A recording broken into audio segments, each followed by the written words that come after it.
Well, that is certainly more like the Avalanche team that we have grown used to over the course of a near record-setting first half of the season. They have had a struggled month of January, to say the very least, but the final game in that month of January, they come out and they hammer the Detroit Red Wings, a very good team in their own right, second in the Atlantic Division right now. 5-0 is the score in the first of a home-and-home series that will see Detroit come to the Mile High City on Monday night. That'll be the penultimate game before the NHL, or rather the Avalanche, break for the Winter Olympics in Milan in February. That is what we were looking for, man. Dominant 5-on-5, excellent goaltending, and scoring on your grade A opportunities for the most part, Spring. And no Natchez too. And like that, they responded. Like that was, could they do it? This was another Montreal-esque opponent, and if you didn't, you were going to get crushed. They crushed them. They shut them out. Mackenzie Blackwood, very good once again. They were just responsible defensively, and they didn't make the mistakes that they'd been making, and so therefore, they lost 7-3 three times recently. Okay, that's 3 goals. Like, that's 3 goals is not bad. Can you not allow 7? That would be cool. You don't allow any today because you were responsible defensively. The goals are going to come.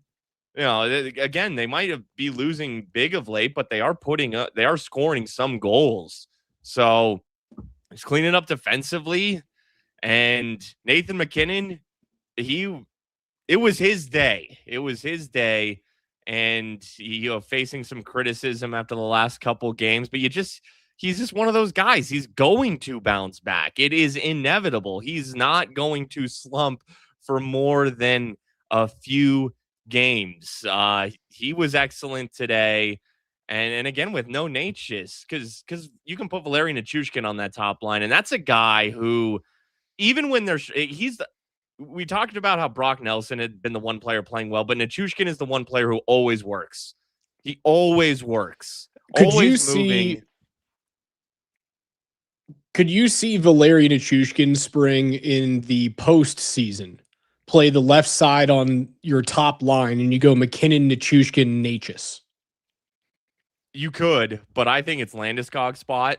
I mean, I talked about this. I'm going one of the two. I need that size. Now Lekkonen's up there, and Natchez is out, so that means Nichushkin comes up, and I guess Lekkonen's your staple because the Olofsson experiment is over. Yeah, that's done. It was a fun few games while it lasted, but Nate's just not going to slump extendedly. He's not. He's way too good. Dude, he could have scored 4 goals today. He had 2 go over or just missed the net. One was pretty wide open, akin to the one-timer that Lekkonen fed him. And you could see him be like, oh. Oh, the one at the end of the second power play of the game. And hey, how about the power play? You know what? I do want to talk about that. That was Eric Johnson said it on the broadcast, and he's watched a lot of Avs hockey this season. You know, he's doing radio a lot.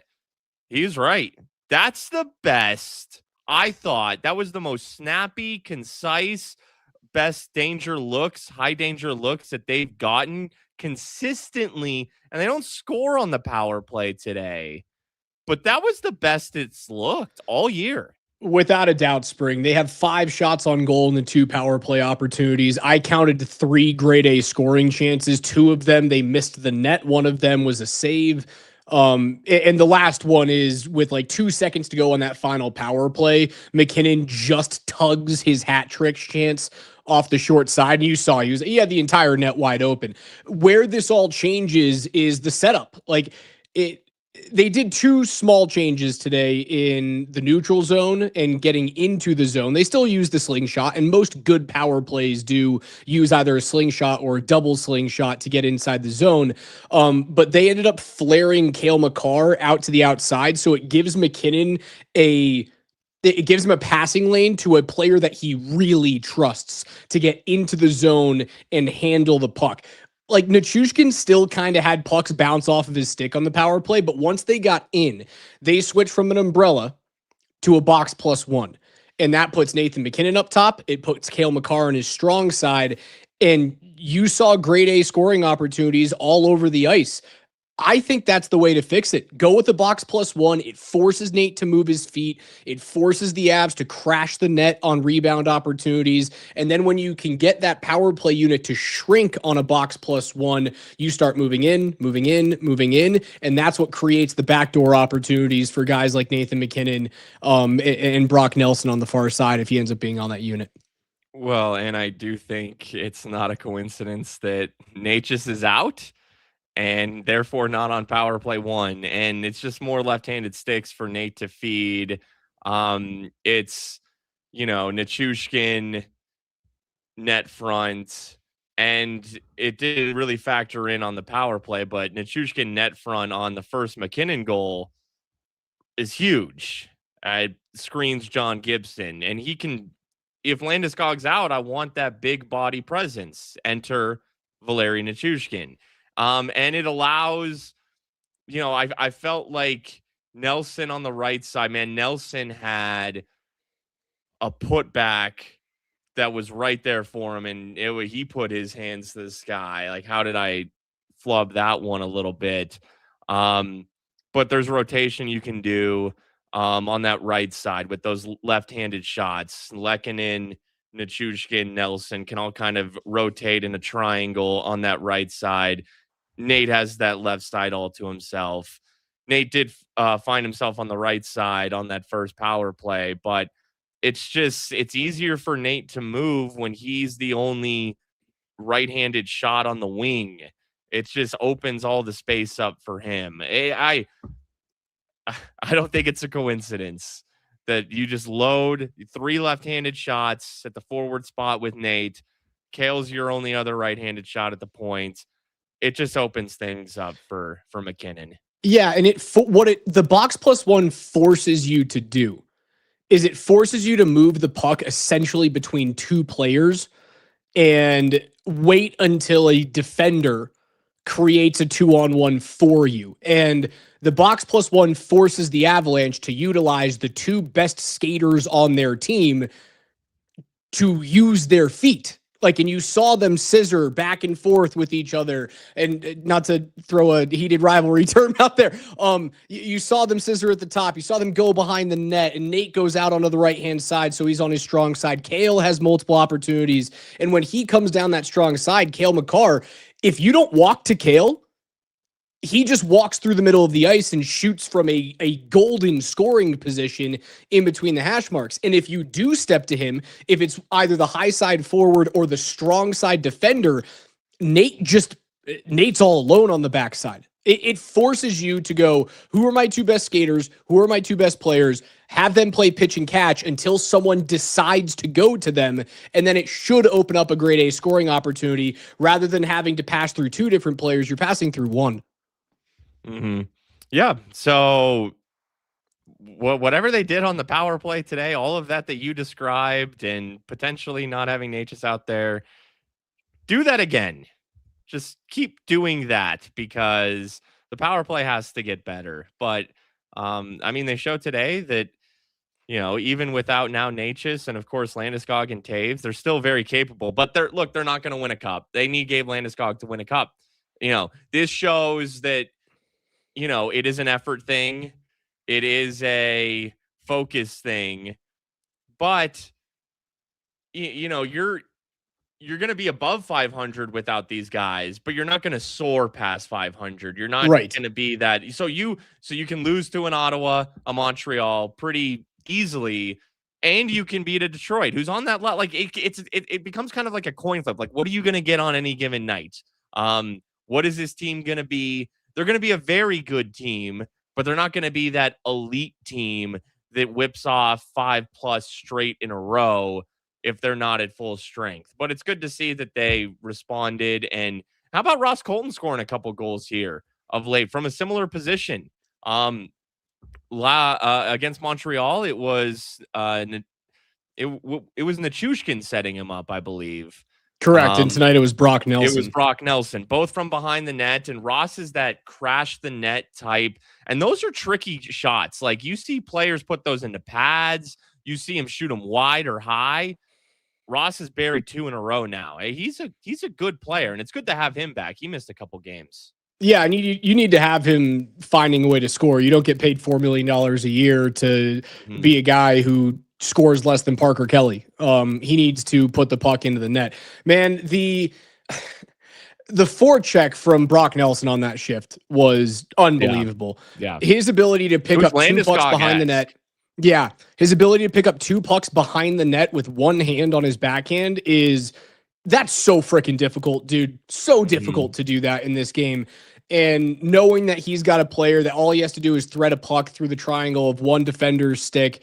Colton getting that monkey off of his back 2 nights ago, I think is huge for him, right? Like if he doesn't score 2 nights ago, does he flub this puck? Does he hit the post? Does he put it right into the winged wheel on Josh Gibson's chest? Maybe he does. Like it does matter when you get off the schneid. That goal was fantastic. The Nathan MacKinnon goal from the top, which is something that like we haven't seen all that much this year, is that Nate Mac goal where he whips across the top and just throws a wrist shot against the grain. That used to be like his calling card. I feel like it's funny. He scored 40 goals this year, and I feel like we haven't seen it all that much this season. Because you need that screener in front. Val Nichushkin in front of the net was unbelievable. And John Gibson is a big freaking dude. He had no idea where that puck was. Who was the defender? Was it Mo Sider in the net front? To look. I don't know who it was. But I feel like my goal visualizer. Nichushkin's gonna. It was Mo Sider. No goaltender in the world is seeing through a double screen of Mo Sider and Val Nichushkin. No chance. Yeah, and also the bigger defenseman down there, the bigger body you need to get in front of him. And that's where it is. Look, that's where Lehkonen is good, but he's, if he's in front of Sider and he's scrappy, Lehkonen will move you, he'll push you, but you can see right over him. You can't see over Valeri Nichushkin, even if you're the defenseman, not even the goaltender. Like that's important as well. So it's why I want Landeskog ideally out there with MacKinnon. But if Landeskog's hurt, if he's out, I kind of want Nichushkin up there. Just more size. Like the line becomes too small and finesse when it's Lehkonen, Natchez, MacKinnon. I need Nichushkin. I need Landeskog. So it's to me, again, no coincidence that Nichushkin is the one out there on that top line tonight, and he's the screener, and Nate does his, let's find space. Let's find space. I can skate. I can move in tight quarters. Oh, there's my window. Screeners in front. Goal. I wonder if your top line looks like Nichushkin, MacKinnon, Natchez, and this is for the playoffs. Your second line is Nelson, Landeskog, Lehkonen, but who plays his off wing?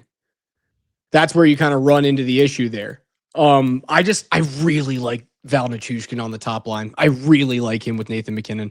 I do too, but I'm confident in Gabe Landeskog.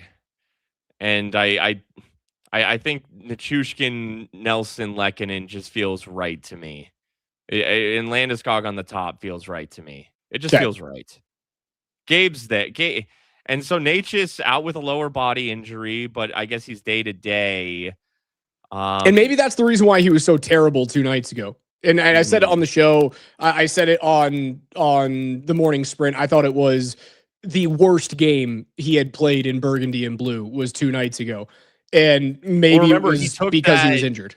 He took that reverse hit from Zub in the Senators game. I do remember that. That's what it was. And then, so then he maybe plays through that against Montreal, doesn't play well at all. And then they just give him a day. But he's going to play for Czechia in the Olympics. So Landeskog, I imagine he's playing for Sweden. We would have heard something by now.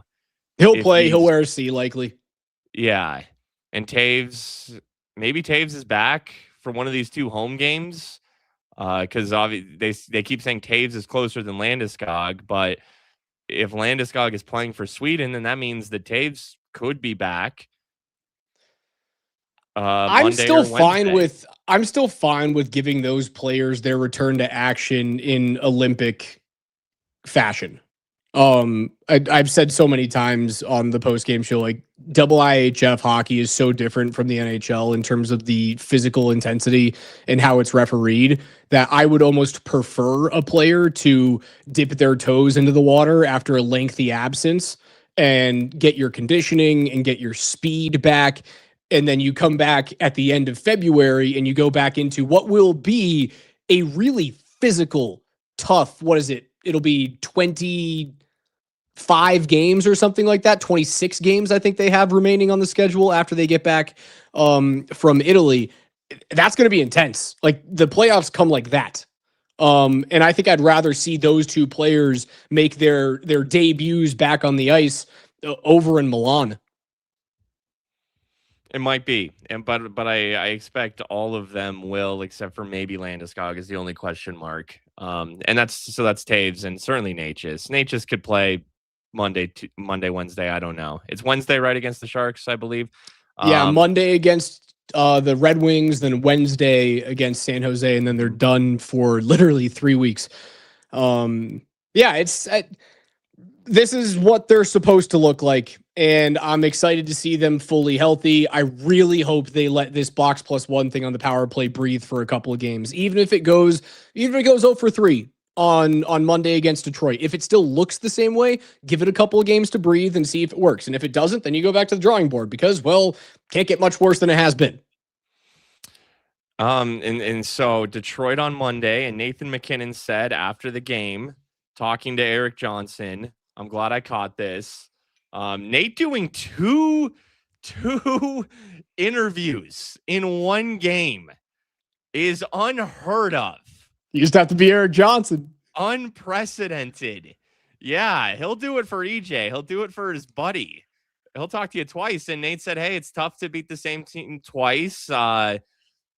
He said it's like in the playoffs where you might crush a team, but then, the next game they give you a really good fight, and they're all good teams, like Detroit's a playoff team. So yeah, they learned a couple things today and they should be better on Monday. Nate also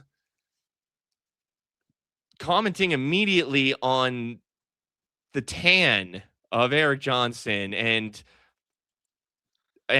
calling it a spray tan, calling him out on it potentially being a spray tan. Eric Johnson denied it, but he's living that TV life now. You got to look good for the camera. Yeah, but like, where is he sunning himself here in Colorado? It's late. Like, you're not going. It's not like it's not cold, right? Like the winter of 25-26 started and ended during the AFC Championship game. So like it hasn't been cold, but you're not going out there tarps off and sunning yourself for 3 hours right now. Maybe so he is. And I know, and EJ's been home, right? EJ's working a bunch of games for us with Connor McGahey, and he's there with Altitude TV all the time, and he's doing national games. EJ, where are you, brother? I know you didn't find yourself outside with your tarp off in Detroit, Michigan. Now he's doing a great job. Oh, he's so good. What a treat to for him to work for ESPN in this game, ESPN on ABC. But he's gonna get a lot of Avs calls because the Avs are gonna be on ESPN and national TV in general a good amount. And it's fun for us to, you don't have the Altitude broadcast, but you have Eric Johnson, who is on the Altitude broadcast. It feels like it's home. Yeah, it feels like it's home, right? It's like when Romo or Aikman do a Cowboys game, even though the Cowboys suck, but it's like it feels familiar, and you're gonna get a legitimate knowledge and analysis of a team that he not only now watches, but has played with a lot of these guys. But Eric's one of those guys that, he's in now. He's going to be a broadcaster for a long time. And he's going to broadcast a lot of Avs games over his career. He's always going to have his, even when, years from now, he's going to know this team and who they draft and and every in and out of this team. So it's so much fun to have him on a national broadcast. There's a couple of things that also really help him. The fact that he did bounce around a couple of teams at the end of his career, right? He wasn't just an Av. He spent a long period of time with the team that drafted him first overall in the St. Louis Blues. He spent obviously the majority of his career here in Colorado, but he was a Buffalo Sabre. He was a Philadelphia Flyer. Are those the only two other teams that he played for? Yeah. Even so, like, you were able to be kind of like West Coast team. You also went to like big metropolitan area in Philadelphia. You went to a place that only has 2 professional sports teams in upstate New York. So like when Erik Johnson is up there, Erik Johnson's freaking Bo Nix up there. So everyone knows him now. And the other thing he has going for him is what you talked about right off the bat. The powers that be that are at ESPN know that Nathan MacKinnon is a fucking curmudgeon when it comes to talking to the media. He doesn't want to do that. He doesn't want to talk to Emily Kaplan during a game. He has no desire to do that. You know who he wants to talk to? His buddy Erik Johnson. So if you're the powers, if you're the executive producer of NHL broadcast for the Avalanche, every single game that you have the Avs, Erik Johnson is there. Because I know I'm going to get the best interview with Nathan Nate doesn't even talk like that to like Kiefer and Lyles and Riker. No. So if you're ESPN, you're going, we have the Avs, Erik, get on the PJ and come on out and do this game for us.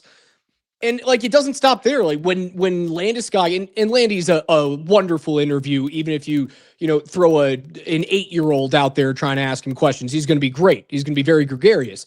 But like, Landy comes back and is healthy and he gets to talk to EJ. You get that same fun banter back and forth. That guy is in. He's fantastic. Yeah, no, only Erik Johnson is. You got a spark of personality out of Nate, calling him out for possibly having a spray tan. Nate is not doing that with damn near any. Not doing that with me. He's not doing that with Connor. No. He would, if it was me or you. He's death stare. I want to hurt you. Why are you making me do this interview? Why are you wasting my time? Yes. You puke. And, I mean, so the one in game, Erik, he asked him 3 questions, which was a lot for Nate. A lot. Nate's, if he's forced to do it in any other scenario, he's thinking 2 tops in his head. The 3rd question was a great one.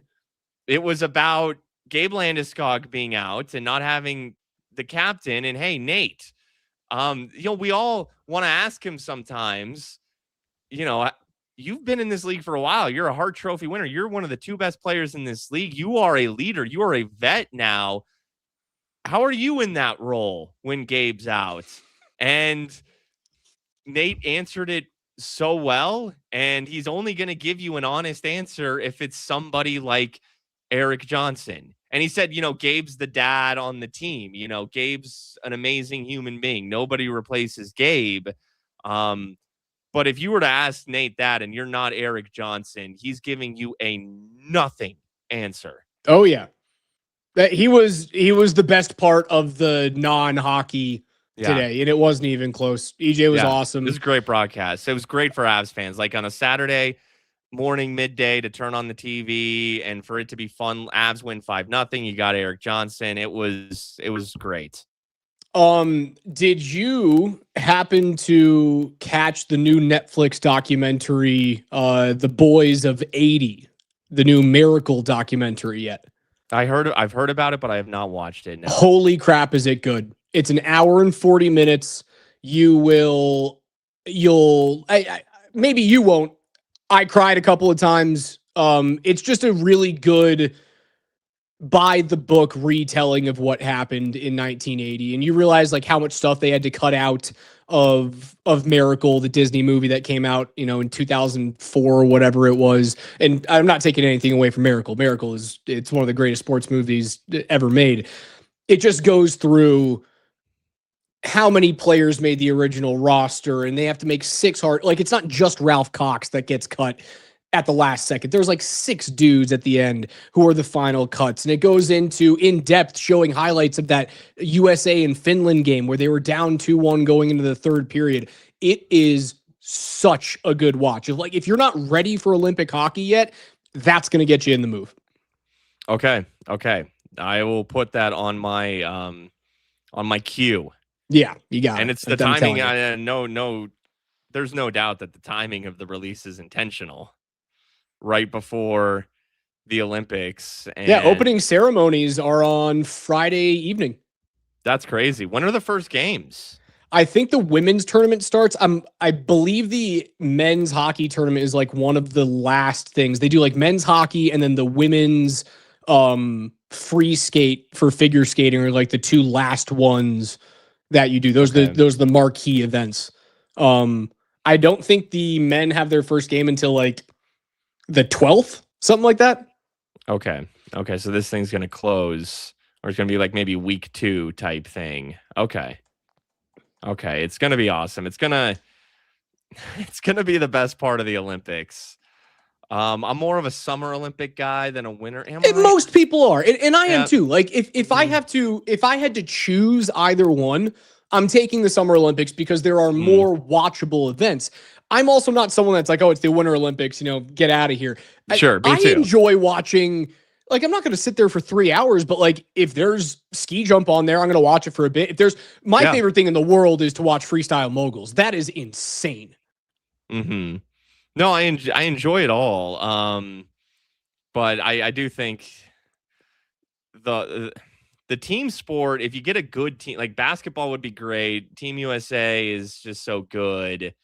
But when there's like a even playing field, one of the big 4 type things, and really hockey right now is, from a USA perspective, is it's the most competitive. Yeah, this is going to steal the Olympics. Without a doubt.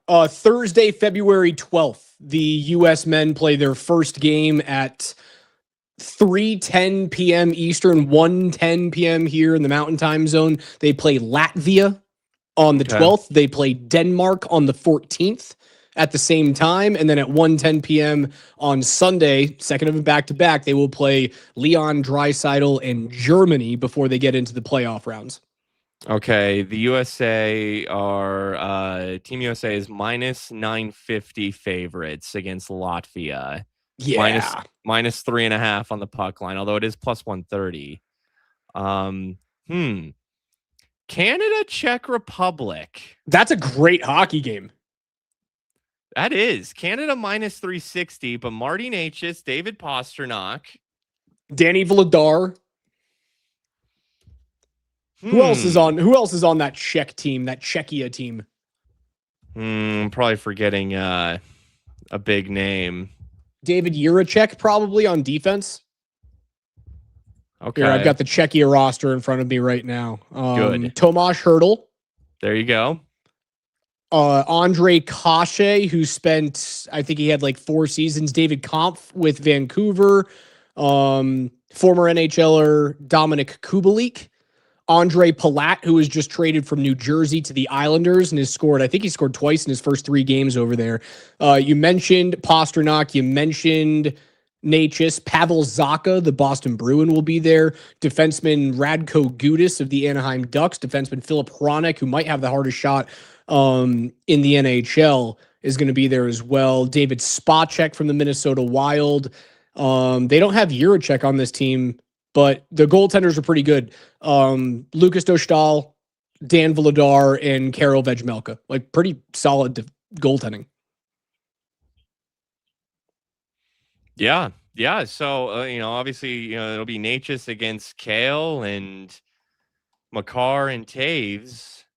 No Woods. Could that haunt them? Could Marty Necas and Team Czechia get the upset win? I mean, it's funny now that you got Avs elsewhere, because in the 4 nations, all the Avs were on Team Canada. Well, you did have me. Was Mikko traded before 4 nations? I think he was traded before 4. Yes, I think he was. So you were rooting for like Lecky. Yeah, Lecky was really all you had. There was no one on Team USA, but now that you got Brock on Team USA and Brock's Brock playing was so on Team well. USA. Who? Brock Nelson was on Team USA at the Four Nations. He was, yeah, but he was an Islander. He was an Islander. Just by a few weeks or a couple weeks. I think I remember myself going, why is Brock Nelson on this team? And then he got traded to the Avalanche, and I'm like, hell yeah, Brock Nelson's That's why going to they be an care, because he Olympian. was an Islander and he was nary a twinkle in my eye. But now, and then Natchez on Czech Republic and Landeskog on Sweden. But certainly Brock Nelson on Team USA really gives me that an actual like true reason to, because if my boys are going up against Team USA, it's tough. But now, I got Brock Nelson to help me out.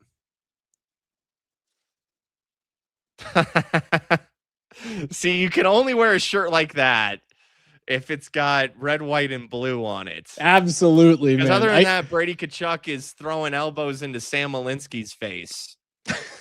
I can't wait for it.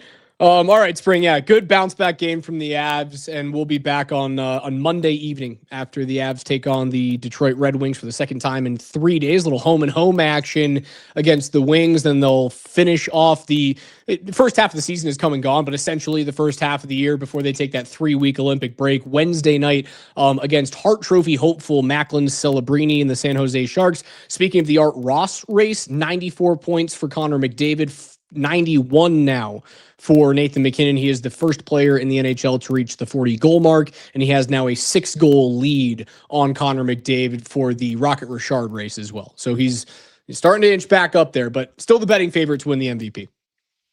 Yes, and I believe I just saw still the favorite to win the Rocket, and 2 goals today.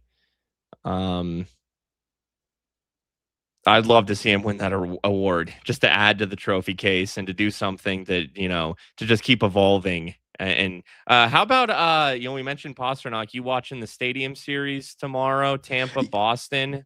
I'll tune in for a bit. I think the Tampa Bay jerseys are sweet, and those are 2 solid teams. Tampa's phenomenal. Boston is solid.